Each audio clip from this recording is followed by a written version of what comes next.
नमस्ते दोस्तों, आप सब कैसे हैं? आशा करती हूँ आप सब लोग बहुत अच्छे होंगे, बहुत बहुत अच्छे होंगे। मैं मीरावधी लोकगीत से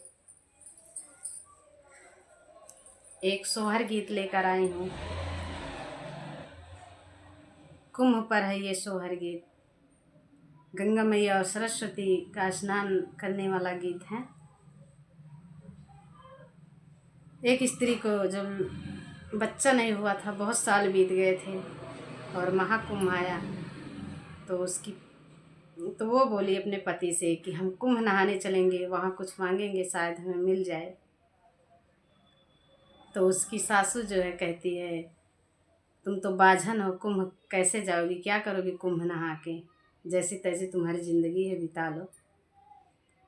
वो रोने लगती है। फिर उसका पति उसे कुंभ ले जाता है। इसके आगे आपको हम गीत में बताएंगे, आप लोग सुनिएगा और जैसे लगे कमेंट करके ज़रूर बताइएगा। बहुत ही दर्द भरा एक स्त्री के लिए ये गीत है। तो चलिए देर न करते हुए आप लोगों को हम ये गीत सुनाते हैं।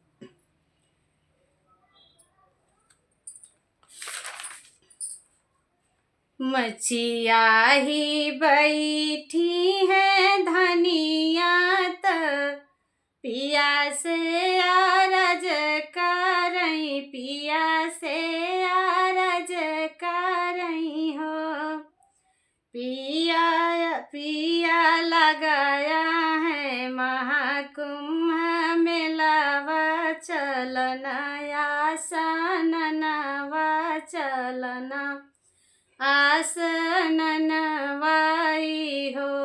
पिया लगाया है महाकुंभ मेलावा, चलना आसन नवा चलना, आसन नवाई हो। पियावा तऊ बोलायु ना पावैन, ससुया उठी बोलाई, ससुया उठी बोलाई हो। बहुहर तू तऊ जनम बझनिया, नहाए कैसे जाबू त कुम्भ कैसे जाबू हो। बहुहरी तू तऊ जनम बझनिया, नहाए कैसे जाबू, तिरवेणी कैसे जाबू हो।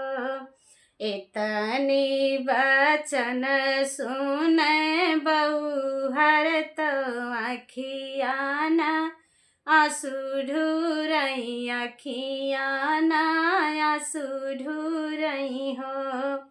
है गंगा मैया कैसे न मोरी की सामतिया बझिनी, नमवा परी गा बझिनी, नमवा परी गाए हो। गंगा मैया कैसे न मोरी की सामतिया बझनिया, नमवा परी गा बझिनी, नमवा परी गाए हो। पिया आए भीतरा महलिया, तऊ धना से आरज करई, धना समझावई त धना से आरज करई हो। धना लैना ले तू सीधावा पीसनवा, चलौना आसन नवा चलौना, आसन नवाई हो। धाना लैना ले तू सीधावा पीसनवा, चलौना आसन नवा चलौना, आसन नवाई हो। लिहि धान सिधवा पिसनवा चलिनी आसनवा तबहु तै खुशिया होई के बहुत खुशिया होई के हो जई धाना पहुँची कुम्भ मेलावा त्रिवेणी संगम घटवा त्रिवेणी संगम घटवाई हो झुरी झुरी असुआ गिरावाई करैना आसनवा करैना आसन नवाई हो बहिनी झुरी झुरी आसुआ गिरावई करैना आसन नवा करैना आसन नवाई हो पूछाई गंगा जमुना सरस्वती जमुना सरस्वती हो बेटी कवन दुखबा तोहरे जियरा घाटे पे हमारे रोयू घाटे पे ठाढ़ी रोयू हो बेटी कवन दुखबा तोहरे जियरा घाटे पे हमरे रोयू घाटे पे हमरे रोयू हो काऊ कहाँ मोरी मैया आ भागिनी हमाई सिया भागिनी हमाई सिनी हो मैया नहीं मोरे कहू लालनवा त सुनी हमारी गोदिया त सुनी हमारी गोदियाई हो मैया नहीं मोरे कहू लालनवा त सुनी हमारी गोदिया त सुनी हमारी गोदियाई हो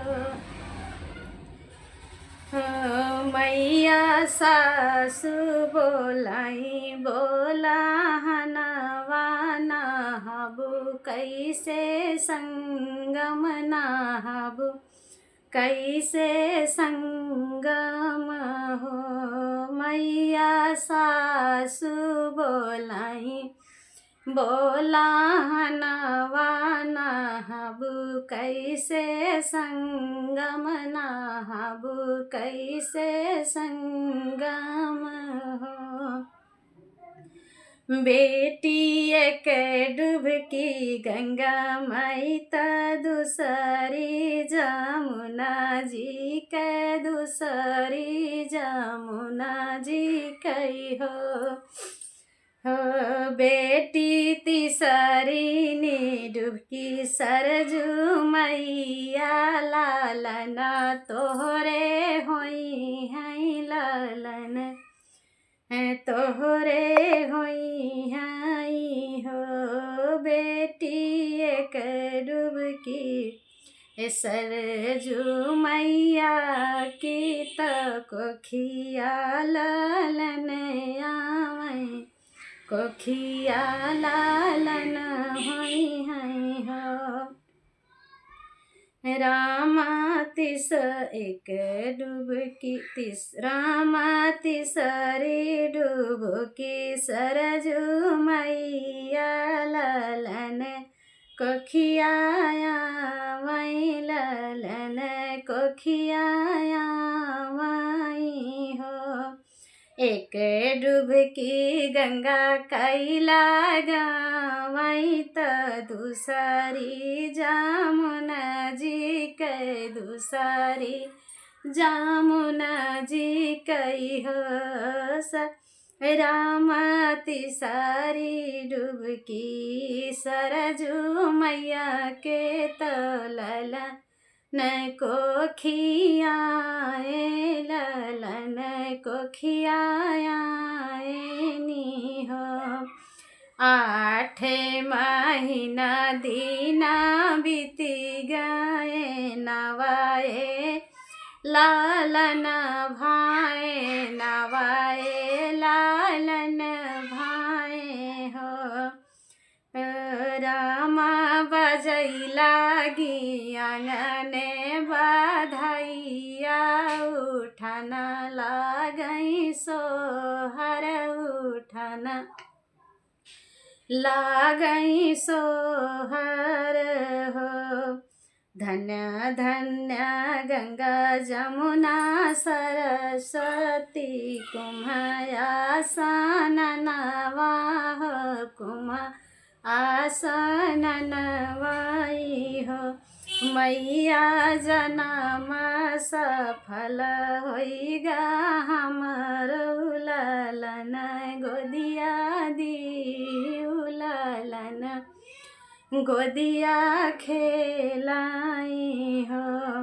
धन्य धन्य गंगा जमुना सरस्वती मैया कुम्हारा आसन नवा त्रिवेणी आसन नवाई हो। मैया जनम सफल होइगा हमारा लालन गोदिया खेल लालन अंगना खेलाई हो। जय हो गंगे मैया जमुना जी सरस्वती मैया की जय। ये गीत आप लोग सुनिएगा और जैसे लगे कमेंट करके ज़रूर बताइएगा।